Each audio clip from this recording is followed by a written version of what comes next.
Mr. Gardner, would you support dedicating all of the former Riverside Golf Course as a permanent public recreational space or parkland?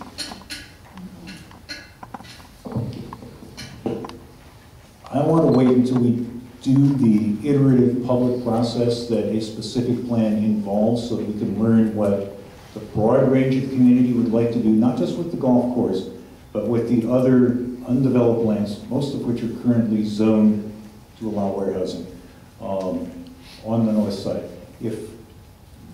I don't think it's wise at this point to pick any particular use of the golf course and move forward with that without that discussion.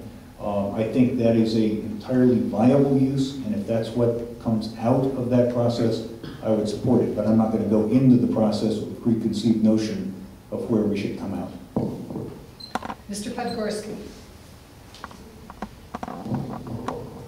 5 years. That golf course has been sitting there for 5 years. I go to the North Side meetings along with Mr. Gardner, and what I've heard is those people want something there on that golf course that's consistent with the land that's already there.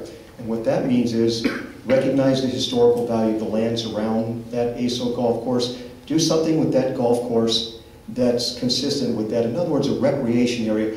I went and walked the golf course with the cross-country coach from La Sierra, and all you have to do is walk that. I was a track athlete. Walk that area and you can just see a vision for the future that includes holistic economic development, that creates opportunities for people to recreate, gets them off the freeways and brings them to Riverside. Nobody's going to get off the freeway for a warehouse, but they will for a beautiful recreation area. We talk about creating livability. That's one of the ways you do it. That's one of the ways you keep our college graduates here, by creating amenities for families, etc. So I'm not really sure why we're thinking about doing the bait and switch with the land. Specific plan would help, certainly. Mr. Gardner.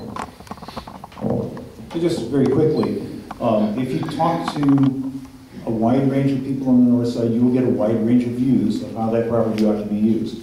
There are people who would like to see things that would create direct employment, like manufacturing. There are people who would like to see higher level employment opportunities on that property, like research and technology and office buildings. There are people who would like to see it remain in open space. There are people who would like to see a grocery store there because we don't have a grocery store on the north side.